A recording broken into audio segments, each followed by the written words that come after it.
ಆಮೇನ್ ಆಮೇನ್. Hallelujah hallelujah. ದೇವರ ನಾಮಕ್ಕೆ ಮಹಿಮೆ ಉಂಟಾಗಲಿ. ಈ ಭಾನುವಾರವೂ ಸಹ ಕರ್ತನ ಸನ್ನಿಧಾನಕ್ಕೆ ಬಂದಿರುವಂತಹ ನಿಮ್ಮೆಲ್ಲರನ್ನ ದೇವರು ಹೆಸರಿಸಿದ್ದು ಆಶೀರ್ವದಿಸಲಿ. ದೇವರ ಸನ್ನಿಧಾನಕ್ಕೆ ಬಂದಿರುವಂತಹ ನಿಮ್ಮೆಲ್ಲರಿಗೆ ದೇವರು ಆರೋಗ್ಯ ಆಯಸ್ಸನ್ನ ಕೊಡಲಿ.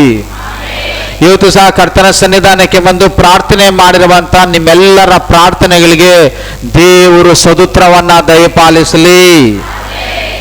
ನಿಮ್ಮೆಲ್ಲರ ಪ್ರಾರ್ಥನೆಗಳಲ್ಲಿ ನೀವು ಇಟ್ಟಿರುವಂತಹ ಇಷ್ಟಾರ್ಥಗಳನ್ನ ದೇವರು ನೆರವೇರಿಸಲಿ. ದೇವರ ದಯೆ, ದೇವರ ಕೃಪೆ ನಮಗೆ ಏರಳವಾಗಿ ದೊರೆಯಲಿ. Hallelujah hallelujah. ನಮ್ಮ ದೇವರು ಆಶೀರ್ವದಿಸುವಂತ ದೇವರಾಗಿದ್ದಾರೆ. ಆತನ ಸನ್ನಿಧಾನದಲ್ಲಿ ಇರುವಂತವ್ರನ್ನ ಆತನ ಆಶೀರ್ವದಿಸಿ ಅವರ ಹೆಸರನ್ನು ಹಿಡಿದು ಕರೆದು ಯಾರ್ಯಾರು ಈ ವಾರ ದೇವರ ಸನ್ನಿಧಾನಕ್ಕೆ ಬಂದಿದ್ದಾರೆ, ಈ ವಾರ ಎಲ್ಲ ದೇವರು ಅವರನ್ನ ನಡೆಸಿಕೊಡುವಂತಹ ದೇವರಾಗಿದ್ದಾರೆ. ಆಮೇನ್. ಈ ಸಮಯದಲ್ಲಿ ದೇವರು ನಿಮ್ಮನ್ನು ಆಶೀರ್ವದಿಸಲಿ ಎಂಬುದಾಗಿ ಹಾರೈಸ್ತಾ ನಾವು ಆದಿಕಾಂಡ 12ನೇ ಅಧ್ಯಾಯದಲ್ಲಿ ಇವತ್ತು ಕೆಲವು ವಾಕ್ಯಗಳನ್ನು ನಾವು ಧ್ಯಾನವನ್ನ ಮಾಡಲೂಯ. ದೇವರ ನಾಮಕ್ಕೆ ಮಹಿಮೆ ಉಂಟಾಗಲಿ. ದೇವರು ಅಬ್ರಹಾಮನನ್ನ ಕರೆದಾತ ದೇವರಾಗಿದ್ದಾರೆ. ಅಬ್ರಹಾಮನ ಒಂದು ಜೀವನವನ್ನ ನಾವು ನೋಡುವಾಗ ಅಬ್ರಹಾಮನು ಎಲ್ಲಿದ್ದ, ಅಬ್ರಹಾಮನನ್ನ ದೇವರು ಕರೆದಾಗ ಯಾವ ಸ್ಥಿತಿಯಲ್ಲಿದ್ದ ಅಂತೇಳಿ ನಾವು ಮೊದಲು ಇವತ್ತು ತಿಳ್ಕೋಬೇಕಾಗಿದೆ. ಅಬ್ರಹಾಮನನ್ನ ದೇವರು ಕರೆದಾಗ ಅಬ್ರಹಾಮನು ಊರು ಅನ್ನುವಂಥ ಒಂದು ಸ್ಥಳವನ್ನ ಬಿಟ್ಟು ಆರಾನ್ ಅನ್ನುವಂಥ ಊರಿನಲ್ಲಿ ಅವರು ಬಂದು ವಾಸವಾಗಿರ್ತಾರೆ. ಅಬ್ರಹಾಮನು ಯಾರ ಸಂತತಿಯವರು? ಅಬ್ರಹಾಮನು ನೋಹನ ಕಾಲದಲ್ಲಿ ಜಲಪ್ರಳಯ ಆದ ಮೇಲೆ ನೋಹನಿಗೆ ಎಷ್ಟು ಜನ ಮಕ್ಕಳಿರ್ತಾರೆ? 3 ಜನ ಮಕ್ಕಳಿರ್ತಾರೆ, ಶೇಮ್, ಹ್ಯಾಮ್, ಜಫೇತ್ ಅಂತೇಳಿ. ಈ ಅಬ್ರಹಾಮನ ಬಂದು ನೋಹನ ಮಕ್ಕಳಲ್ಲಿ ಇದ್ದಂಥ ಶೇಮನ ಒಂದು ಸಂತತಿಯಲ್ಲಿ ಹುಟ್ಟಿರುವಂಥ ಒಬ್ಬ ಸಂತತಿಯಾಗಿ ಅಬ್ರಹಾಮನನ್ನ ನಾವು ನೋಡ್ಬೋದು. ನೋಹನಿಗೆ ಇದ್ದಂಥ 3 ಮಕ್ಕಳಲ್ಲಿ ಶೇಮನನ್ನ ದೇವರು ಆಶೀರ್ವಾದನ ಮಾಡಿ ಶೇಮನ ಮೂಲಕವಾಗಿ ದೇವರು ಅಬ್ರಹಾಮನನ್ನ ದೇವರು ಆಶೀರ್ವಾದನ ಮಾಡಿದ್ದಾರೆ. ಅಬ್ರಹಾಮನನ್ನ ದೇವರು ಕರೆಯೋದಕ್ಕಿಂತ ಮುಂಚೆ ಅಬ್ರಹಾಮನು ಎಲ್ಲಿದ್ದ? ಅಬ್ರಹಾಮನು ನಿಮ್ಮ ಹಾಗೆಯೇ ವಿಗ್ರಹಗಳನ್ನ ಅವನು ಪೂಜೆಯನ್ನ ಮಾಡಿಕೊಂಡು ವಿಗ್ರಹಗಳನ್ನ ಅವನು ನಮಸ್ಕಾರ ಮಾಡಿಕೊಂಡು ವಿಗ್ರಹಗಳನ್ನ ಅವರು ಮಾಡಿಕೊಂಡು ಜೀವನವನ್ನ ಮಾಡ್ತಾ ಇದ್ರು. ಎಲ್ಲಿ ಬರೆಯಲ್ಪಟ್ಟಿದೆ ಅಬ್ರಹಾಮನ ವಿಗ್ರಹಗಳನ್ನ ಪೂಜೆ ಮಾಡ್ತಾ ಇದ್ದ? ನಾವು ಬೈಬಲಲ್ಲಿ ಯೋಶುವನ ಬರೆದಂಥ ಪುಸ್ತಕದಲ್ಲಿ 24ನೇ ಅಧ್ಯಾಯ 2ನೇ ವಾಕ್ಯವನ್ನ ನಾವು ಓದೋದಾದ್ರೆ, ಅಬ್ರಹಾಮನು ಅನ್ಯ ದೇವತೆಗಳನ್ನ, ನಿಜವಾದ ದೇವರನ್ನ ಬಿಟ್ಟು ಮತ್ತೆ ಅನ್ಯ ದೇವತೆಗಳನ್ನ ಅಬ್ರಹಾಮನ ತಾತ, ಅಬ್ರಹಾಮನ ತಂದೆ, ಅಬ್ರಹಾಮನ ಮುತ್ತಾತ, ಅವ್ರ ಮುತ್ತಾತ ಅಂದ್ರು ಅವ್ರೇನ್ ಮಾಡ್ತಾ ಇದ್ರಂತೆ? ಅಬ್ರಹಾಮನು ಸಹ ವಿಗ್ರಹಗಳನ್ನ ಆತನು ಪೂಜೆಯನ್ನ ಮಾಡ್ತಾ ಇದ್ದ. ನೋಡಿ, ನೋಹನ ಕಾಲದಲ್ಲಿ ಜಲಪ್ರಳಯ ಆಗಿ ಇಡೀ ಪ್ರಪಂಚ ಅಳ್ದೋಯ್ತು.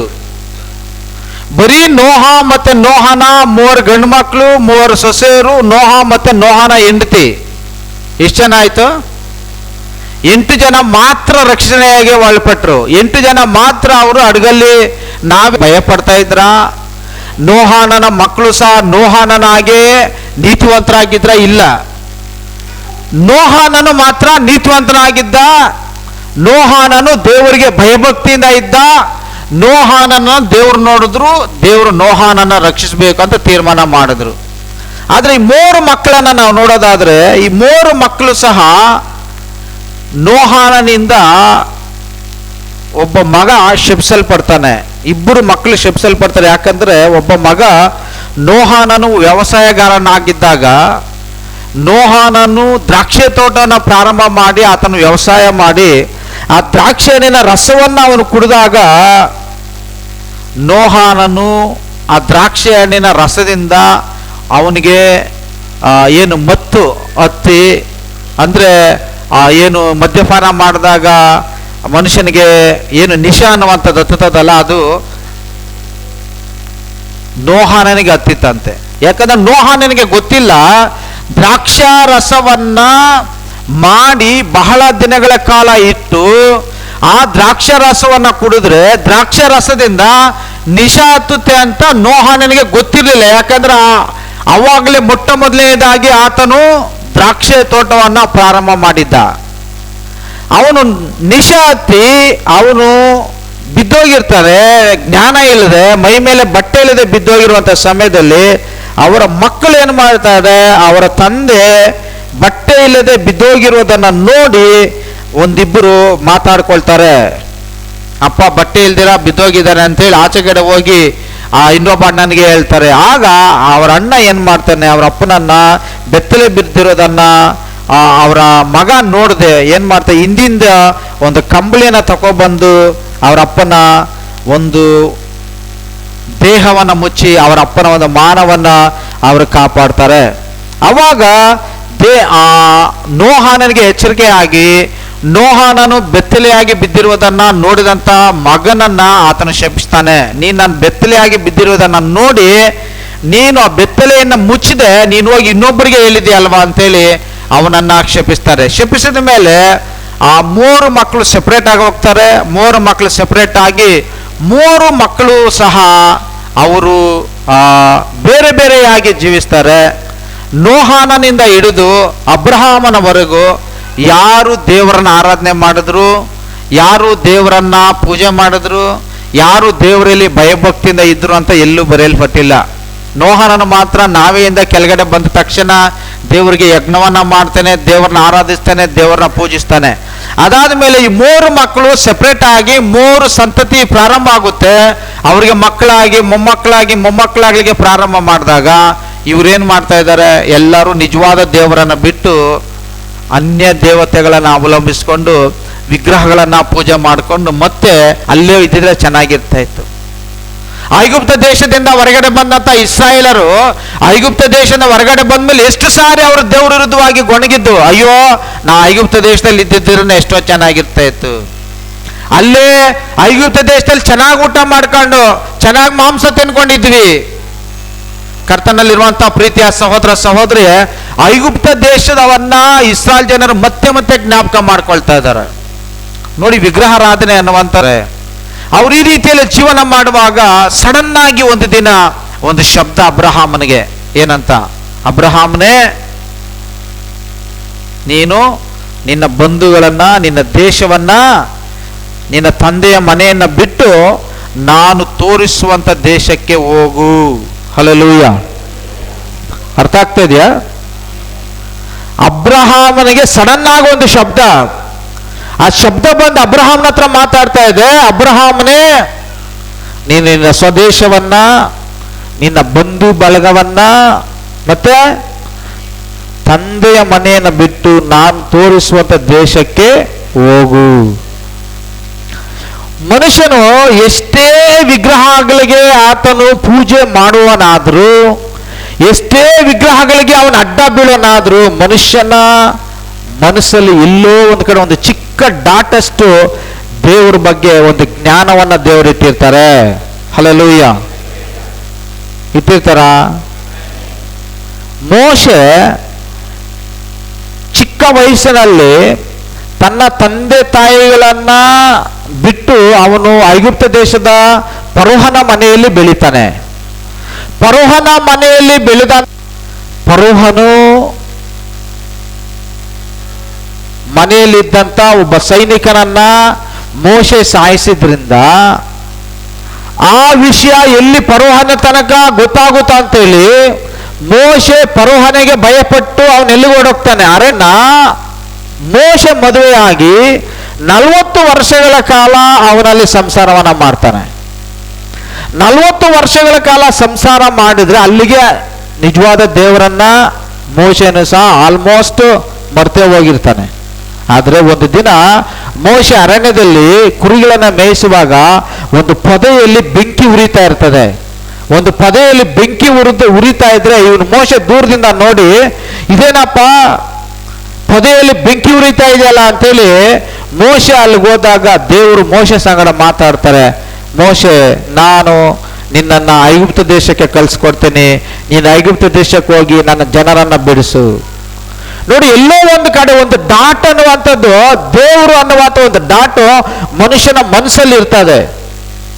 ರೋಮಪುರಕ್ಕೆ ಬರುವಂಥ ಪತ್ರಿಕೆಯಲ್ಲಿ 1ನೇ ಅಧ್ಯಾಯದಲ್ಲಿ ನೀವು 18ನೇ ವಾಕ್ಯದಿಂದ ನೀವು ನೇರವಾಗಿ ಒಂದು 22ನೇ ವಾಕ್ಯದವರೆಗೂ ನೀವು ಓದಿದ್ರೆ, ಅಲ್ಲಿ ಈ ರೋಮಪುರಕ್ಕೆ ಬರುವಂಥ ಪತ್ರಿಕೆಯಲ್ಲಿ ಪ್ರತಿಯೊಬ್ಬ ಮನುಷ್ಯನಿಗೆ ಸೃಷ್ಟಿಯನ್ನ ನೋಡಿ ನಿಜವಾದ ದೇವರಿದ್ದಾರೆ ಅಂತ ಜ್ಞಾನ ಬರುತ್ತಂತೆ. ಸೃಷ್ಟಿ ನೋಡಿದಾಗ ದೇವ್ರು ಯಾರೋ ಒಬ್ಬರಿದ್ದಾರೆ. ಆದ್ರೆ ಜನ ಏನ್ ಮಾಡೋದಿಲ್ಲ, ಆ ದೇವರನ್ನ ಮಹಿಮೆ ಪಡಿಸೋದಿಲ್ಲ, ದೇವರಿಗೆ ಘನಪಡಿಸೋದಿಲ್ಲ. ದೇವರಿಗೆ ಬದಲಾಗಿ ಮನುಷ್ಯ ಏನ್ ಮಾಡ್ತಾನೆ, ಲಯವಾಗುವಂತ ಮನುಷ್ಯ, ಪ್ರಾಣಿ, ಪಕ್ಷಿ, ಸರ್ಪಗಳ ಮೂರ್ತಿಯನ್ನ ಮಾಡಿಕೊಂಡು ಮನುಷ್ಯನ ಅವಳಿಗೆ ಅಡ್ಡ ಬೀಳ್ತಾನೆ ಅಂತೇಳಿ ರೋಮಪುರಕ್ಕೆ ಬರಂತ ಪತ್ರಿಕೆಯಲ್ಲಿ ನಾವು ನೋಡ್ತೇವೆ. ಕರ್ತನಲ್ಲಿರುವಂತಹ ಪ್ರೀತಿಯ ಸಹೋದರ ಸಹೋದರಿ, ಇಲ್ಲ ಒಂದು ಕಡೆ ದೇವರ ಒಂದು ಜ್ಞಾನ ಮನುಷ್ಯನ ಹೃದಯದಲ್ಲಿ ಮನಸ್ಸಲ್ಲಿ ಇಟ್ಟಿರೋದ್ರಿಂದ ಮನುಷ್ಯನಿಗೆ ಅವನ ಮನಸ್ಸಾಕ್ಷಿ ಹೇಳ್ತಾ ಇರ್ತದೆ, ದೇವರು ಒಬ್ರು ಇದ್ದಾರೆ, ನಿಜವಾದ ದೇವರೊಬ್ರು ಇದ್ದಾರೆ, ಆ ದೇವ್ರನ್ನ ನಾವು ಆರಾಧನೆ ಮಾಡಬೇಕು, ದೇವ್ರನ್ನ ಪೂಜೆ ಮಾಡಬೇಕು ಅಂತೇಳಿ ಮನುಷ್ಯ ಇವತ್ತು ದೇವ್ರನ್ನ ಹುಡುಕ್ತಾನೆ. ಆ ಮನುಷ್ಯ ದೇವ್ರನ್ನ ಹುಡುಕಿ ಹುಡುಕಿ ನಿಜವಾದ ದೇವ್ರನ್ನ ಕಂಡುಕೊಳ್ಳೋದಕ್ಕಾಗೋದಿಲ್ಲ. ಯಾಕಂದ್ರೆ ಪಾಪ ಇದೆ ಮನುಷ್ಯನ ಮಧ್ಯದಲ್ಲಿ ಮತ್ತೆ ದೇವರ ಮಧ್ಯದಲ್ಲಿ. ಅದಕ್ಕೆ ಮನುಷ್ಯ ಮತ್ತೆ ನೇರವಾಗಿ ಅವನ ವಿಗ್ರಹಾರಾಧನೆ ಕಡೆಗೆ ಹೋಗ್ತಾನೆ. ಆದ್ರೆ ಇವತ್ತು ಅಬ್ರಹಾಮನನ್ನ ದೇವರು ಕರೀತಾ ಇದ್ದಾರೆ, ಅಬ್ರಹಾಮನೇ, ನಿನ್ನ ಸ್ವದೇಶವನ್ನ, ಬಂಧು ಬಳಗವನ್ನ, ನಿನ್ನ ತಂದೆಯ ಮನೆಯನ್ನ ಬಿಟ್ಟು ಬಾ. ಹಲ್ಲೆಲೂಯಾ. ದೇವರು ಪ್ರತಿಯೊಬ್ಬೊಬ್ಬರಿಗೆ ಒಂದೊಂದು ಸಮಯದಲ್ಲಿ ಕರೀತಾರೆ. ಕೆಲವರನ್ನ ಕಾಯಿಲೆಯಲ್ಲಿದ್ದಾಗ ಕರೀತಾರೆ, ಕೆಲವರನ್ನ ಕಷ್ಟದಲ್ಲಿದ್ದಾಗ ಕರೀತಾನೆ, ಕೆಲವರು ದುಃಖದಲ್ಲಿದ್ದಾಗ ಕರೀತಾನೆ, ಕೆಲವರು ತುಂಬಾ ನೋವಲ್ಲಿರುವಾಗ ದೇವರು ಅವ್ರನ್ನ ಕರೀತಾನೆ. ಇವತ್ತು ಅಬ್ರಹಾಮನನ್ನ ಆ ದಿನ ಕರೆದಂತ ದೇವರು ನಿನ್ನನ್ನ ನನ್ನನ್ನ ಕರೆದಿರುವಂತ ಕಾರಣ ಇವತ್ತು ನಾವೆಲ್ಲರೂ ಇಲ್ಲಿಗೆ ಬಂದಿದ್ದೀವಿ. ಹಲ್ಲೆಲೂಯಾ. ಯೋಹಾನನ ಬರೆದಂತ ಸುವಾರ್ತೆ 14ನೇ ಅಧ್ಯಾಯದಲ್ಲಿ 15ನೇ ಅಧ್ಯಾಯದಲ್ಲಿ ಆತನ ಹೇಳ್ತಾನೆ, ನೀವು ನನ್ನನ್ನ ಆರಿಸ್ಕೊಂಡಿಲ್ಲ, ನಾನು ನಿಮ್ಮನ್ನ ಆರಿಸ್ಕೊಂಡಿದ್ದೀನಿ. ಹಲ್ಲೆಲೂಯಾ. ಯೋಹಾನನ ಬರೆದಂತ ಸುವಾರ್ತೆಯಲ್ಲಿ ಒಂದು ಸಾರಿ ನಾವು ಓದ್ಕೊಳ್ಳೋಣ. 15ನೇ ಅಧ್ಯಾಯ 15ನೇ ವಾಕ್ಯ 16ನೇ ವಾಕ್ಯ.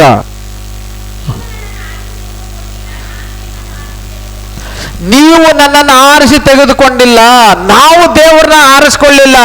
ಯಾರು ಆರಿಸ್ಕೊಂಡಿದ್ದು? ನಾವೇನು ಮಾಡಬೇಕು ಅಂತಂದ್ರೆ, ದೇವರ ಒಂದು ಕರೆಗೆ ನಾವು ಕಿವಿಗೊಟ್ಟು ಸಂಪೂರ್ಣವಾಗಿ ನಾವು ಬಿಟ್ಟು ಹೊರಗಡೆ ಬರಬೇಕು. ಆದ್ರೆ ಬಹಳಷ್ಟು ಜನ ಸಂಪೂರ್ಣವಾಗಿ ಬಿಟ್ಟು ಹೊರಗಡೆ ಬರೋದಿಲ್ಲ, ಅರ್ಧ ಬಿಡೋದು. ಅಬ್ರಹಾಮನನ್ನ ದೇವರು ಕರೆದ ತಕ್ಷಣ ಅಬ್ರಹಾಮನು ಬೇರೆ ಏನು ಯೋಚನೆ ಮಾಡಲಿಲ್ಲ. ಅಯ್ಯೋ ಹೆಂಗಪ್ಪ ಹೋಗೋದು, ಇಲ್ಲೊಂದು ಹೆಜ್ಜೆ ಇಟ್ಕೊಳ್ಳೋಣ, ಅಲ್ಲೊಂದು ಹೆಜ್ಜೆ ಇಡೋಣ ಅಂತ ಅಬ್ರಹಾಮನ ಯೋಚನೆ ಮಾಡಲಿಲ್ಲ. ಅಬ್ರಹಾಮನು 2 ಹೆಜ್ಜೆಯನ್ನ ದೇವರ ಒಂದು ಮಾರ್ಗದಲ್ಲಿ ಇಟ್ಟು ಆತನು ದೇವರನ್ನ ಹಿಂಬಾಲಿಸಿಕೊಂಡು ಆತನು ದೇವರ ಹಿಂದೆ ಆತನು ಎಲ್ಲವನ್ನ ಬಿಟ್ಟು ದೇವರನ್ನ ಹಿಂಬಾಲಿಸ್ತಾನೆ. ಹಲ್ಲೆಲೂಯಾ. ದೇವರು ನಮ್ಮನ್ನು ಕರೆದಿದ್ದಾರೆ. ಆದ್ರೆ ಬಹಳಷ್ಟು ಜನ 2 ಹೆಜ್ಜೆಯನ್ನು ಇಟ್ಕೊಂಡು, 1 ಹೆಜ್ಜೆ ಅವ್ರ ತಂದೆ ಮನೆಯಲ್ಲಿ, ಇನ್ನೊಂದು ಹೆಜ್ಜೆ ಚರ್ಚಲ್ಲಿ, 2 ಮೈಂಡು. ಕೆಲವ್ರು ಏನ್ ಮಾಡ್ತಾರೆ, ಚರ್ಚ್ಗೂ ಬರ್ತಾರೆ ಮತ್ತೆ ಇನ್ನೊಂದು ಕೆಲಸವನ್ನ ಮಾಡ್ತಾರೆ, ಚರ್ಚ್ಗೂ ಬರ್ತಾರೆ ಮತ್ತೆ ಅಲ್ಲೋಗಿ ಬೇರೆ ಕೆಲಸವನ್ನು ಸಹ ಮಾಡ್ತಾರೆ. ಆ ರೀತಿಯಲ್ಲಿ ನಾವು ಮಾಡೋದ್ರಿಂದ ದೇವರು ಕೊಡುವಂತ ಆಶೀರ್ವಾದಗಳಿಗೆ ನಾವು ಪಾತ್ರರಾಗಲಿಕ್ಕೆ ಸಾಧ್ಯ ಇಲ್ಲ. ಆದಿಕಾಂಡ 12ನೇ ಅಧ್ಯಾಯ 2ನೇ ವಾಕ್ಯ 3ನೇ ವಾಕ್ಯದಲ್ಲಿ ನಾವು ನೋಡಿದ್ರೆ 7 ಆಶೀರ್ವಾದಗಳನ್ನ ನಾವು ಅಲ್ಲಿ ನೋಡಬಹುದು.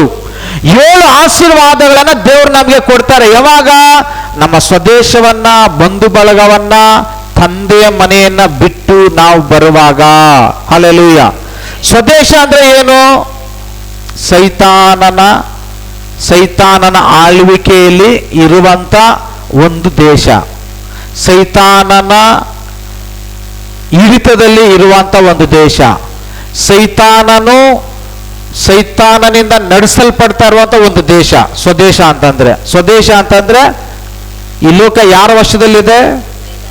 ఈ లోక యార వశదಲ್ಲಿದೆ?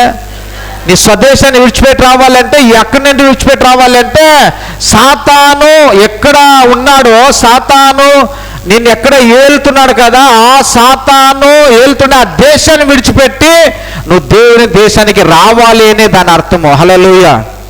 ಸ್ವದೇಶಾన్ని ವಿಡಿಚಿಬಿಟ್ಟು ರಾ ಅಂತೆ. ಸೈತಾನನ ಆಡಳಿತ ಇರುವಂತ ದೇಶದಿಂದ, ಸೈತಾನನ ಹಿಡಿತ ಇರುವಂತ ದೇಶದಿಂದ ನೀನು ಹೊರಗಡೆ ಬಾ. ಅಂದ್ರೆ ಈಗ ನಾವು ಭಾರತ ದೇಶವನ್ನು ಬಿಟ್ಟು ಹೊರಗಡೆ ಬಾ ಅಂತಲ್ಲ, ಸೈತಾನನ ಆಡಳಿತವನ್ನ ಬಿಟ್ಟು ದೇವರ ಆಡಳಿತಕ್ಕೆ ಬಾ.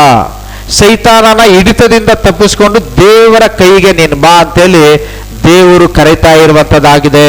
ಹಲ್ಲೆಲೂಯ. ದೇವರ ಆಡಳಿತಕ್ಕೆ ನಮ್ಮನ್ನು ಒಪ್ಪಿಸಿಕೊಡ್ಬೇಕು. ಸೈತಾನನ ಶಬ್ದಕ್ಕೆ ಕಿವಿಗೊಡಬಾರ್ದು. ಸೈತಾನನು ಯಾವಾಗಲೂ ಪಿಸುಗುಡ್ತಾ ಇರ್ತಾನೆ. ಏನಂತ? ಆದಿಕಾಂಡ 3ನೇ ಅಧ್ಯಾಯದಲ್ಲಿ 1ನೇ ವಾಕ್ಯದಿಂದ 5ನೇ ವಾಕ್ಯದವರೆಗೆ ನೀವು ಓದಿದ್ರೆ ಸೈತಾನನು ಅವಳ ಹತ್ರ ಪಿಸುಗುಟ್ಲಿಕ್ಕೆ ಪ್ರಾರಂಭವನ್ನ ಮಾಡ್ತಾನೆ. ಆದಿಕಾಂಡ 3ನೇ ಅಧ್ಯಾಯ 1ನೇ ವಾಕ್ಯದ 5ನೇ ವಾಕ್ಯದವರೆಗೆ ನೀವು ಓದುವಾಗ ಅವಳು ಒಂಟಿಯಾಗಿರುವಾಗ ಸೈತಾನನು ಸರ್ಪದ ಒಳಗಡೆ ಹೋಗಿ ಸೈತಾನನು ಸರ್ಪದ ಮೂಲಕವಾಗಿ ಅವಳ ಹತ್ರ ಮಾತಾಡ್ಲಿಕ್ಕೆ ಪ್ರಾರಂಭ ಮಾಡ್ತಾನೆ. ಏನಮ್ಮ, ದೇವ್ರು ಏನಾನ ಹೇಳಿದಾರ ನಿನಗೆ? ಆಕೆ ಹೇಳ್ತಲ್ಲ, ಹೌದು, ಈ ತೋಟದಲ್ಲಿರುವಂತ ಎಲ್ಲ ಹಣ್ಣನ್ನ ತಿನ್ಬಹುದು, ಆದ್ರೆ ಒಂದು ಹಣ್ಣನ್ನ ತಿನ್ನಬಾರ್ದು ಅಂತ ಹೇಳಿದ್ದಾರೆ. ಆಗ ಸೈತಾನನ್ ಹೇಳ್ತಾನೆ, ಆಗ ಯಾಕೆ ದೇವರ ಒಂದಣ್ಣನ ತಿನ್ನಬಾರ್ದು ಅಂತ ಹೇಳಿದ್ದಾರೆ ನಿನಗೆ? ಯಾಕೆ ಹೇಳಿದ್ದಾರೆ ಅಂತಂದ್ರೆ, ನೀನು ಹಣ್ಣನ್ನ ತಿಂದ್ರೆ ನಿನ್ನ ಕಣ್ಣುಗಳು ತೆರೆಯಲ್ಪಟ್ಟು ನೀನು ದೇವ್ರ ತರ ಆಗ್ಬಿಡ್ತೀಯ. ಸೈತಾನನು ಪಿಸುಗುಟ್ಲಿಕ್ಕೆ ಪ್ರಾರಂಭವನ್ನ ಮಾಡ್ತಾನೆ. ಕರ್ತನಲ್ಲಿರುವಂತ ಪ್ರೀತಿಯ ಸಹೋದರ ಸಹೋದರಿ, ನಾವು ಸೈತಾನನ ಆಡಳಿತದಿಂದ ತಪ್ಪಿಸಿಕೊಂಡು ನಾವು ನೇರವಾಗಿ ದೇವರ ಆಡಳಿತಕ್ಕೆ ನಾವು ಬರಬೇಕು.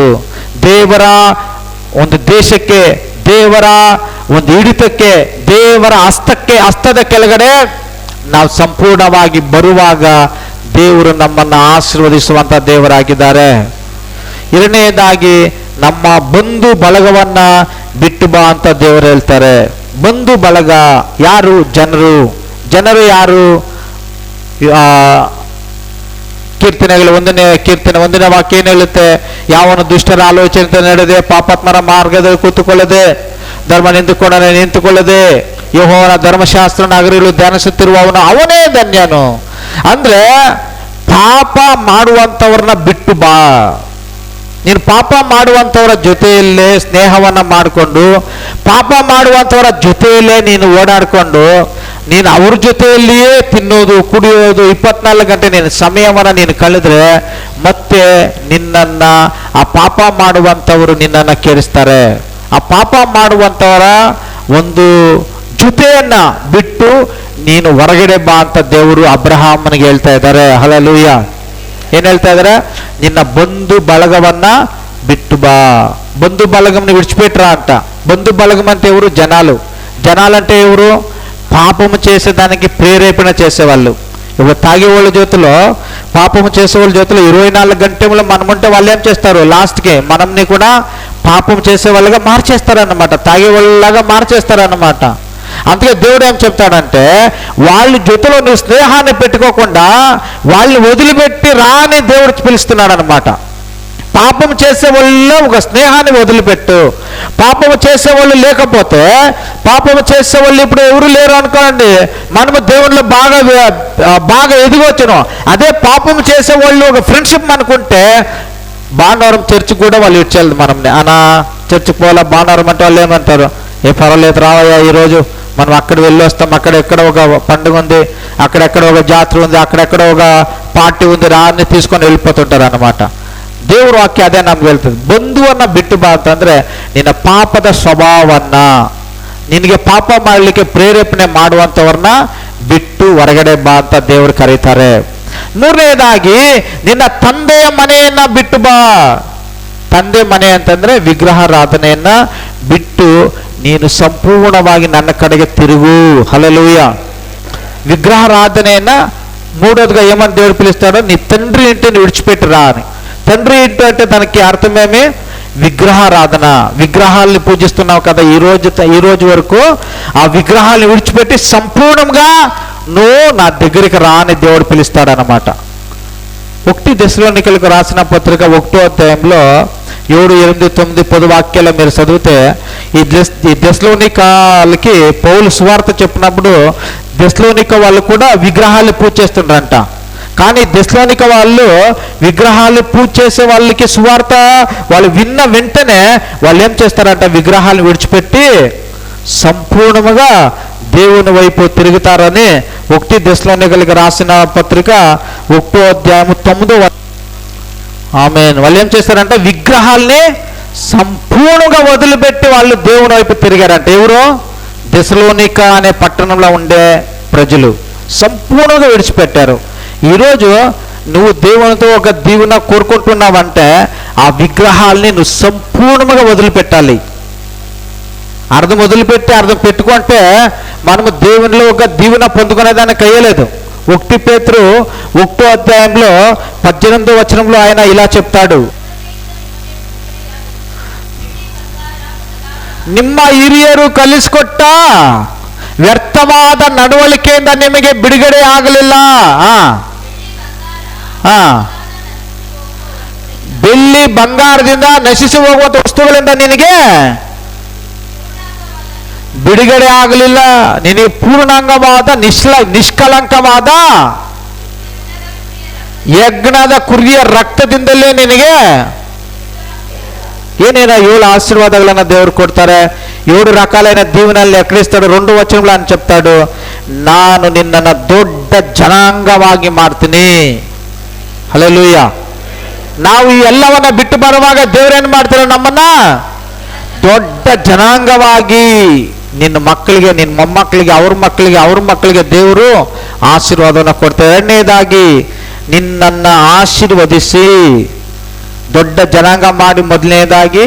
2ನೇದಾಗಿ ನಿನ್ನನ್ನು ಆಶೀರ್ವದಿಸಿ, 3ನೇದಾಗಿ ನಿನ್ನ ಹೆಸರನ್ನ ಪ್ರಖ್ಯಾತಿಗೆ ತರ್ತಾರೆ. ನಿನ್ನ ಹೆಸರನ್ನ ಏನು ಮಾಡ್ತಾರೆ? ಪ್ರಖ್ಯಾತಿಗೆ. ನಿನ್ನ ಹೆಸರನ್ನ ದೇವರು ಒಂದು ದೊಡ್ಡ ಒಂದು ಸ್ಥಾನಕ್ಕೆ ನಿನ್ನ ಹೆಸರನ್ನ ಪ್ರಸಿದ್ಧಿಪಡಿಸ್ತಾರೆ ದೇವರು. ಆಮೇಲೆ 4ನೇದಾಗಿ ನಿನ್ನನ್ನ ಆಶೀರ್ವಾದದ ನಿಧಿಯಾಗಿ ದೇವರು ಮಾರ್ಪಡಿಸ್ತಾರೆ. ಹಲ್ಲೆಲೂಯಾ. 5ನೇದಾಗಿ ನಿನ್ನನ್ನು ಅರಸುವವರನ್ನು ಅರಸ್ತಾನೆ. ನಿನ್ನನ್ನು ಯಾರು ಆಶೀರ್ವಾದ ಮಾಡ್ತಾರೋ ಅವ್ರನ್ನ ದೇವರು ಆಶೀರ್ವದಿಸ್ತಾರೆ. 6ನೇದಾಗಿ ನಿನ್ನನ್ನು ಯಾರು ಶಪಿಸ್ತಾರೋ ಅವರನ್ನ ದೇವರು ಶಪಿಸ್ತಾರೆ. 7ನೇದಾಗಿ ನಿನ್ನ ಮೂಲಕ ಎಲ್ಲ ಕುಲದವರಿಗೆ, ಭೂಲೋಕದಲ್ಲಿರುವಂಥ ಎಲ್ಲರಿಗೆ ಆಶೀರ್ವಾದ ಉಂಟಾಗುತ್ತೆ. ನೋಡ್ದಾ? 7 ఆశీర్వాదాలన్న 7 రకాలైన దీవెనల్ని దేవుడు మనకి ఇస్తాడనమాట. ఎప్పుడు? సాతానికి లోబడకుండా సాతానుని విడిచిపెట్టి సాతాను ఏలే దేశం నుంచి మనం బయటికి రావాలి.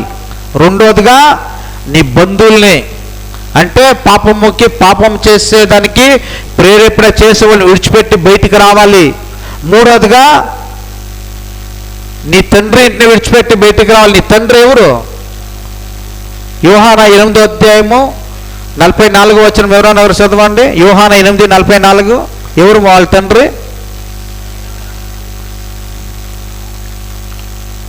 ಆಮೆನ್. 43ನೇ ವಾಕ್ಯದ ಕೊನೆ ಭಾಗದಲ್ಲಿ ಸೈತಾನನು ನಿಮ್ಮ ತಂದೆ. ಯಾರು? 43 చివరిలో సైతాను మీ తండ్రి. ఆ తండ్రిని ఇంకా పుట్టిన మీరు దురుచలే నడిపిస్తారని అక్కడ రాయబడింది. ఎవరు అంట తండ్రి? ఎవరు వాళ్ళ తండ్రి?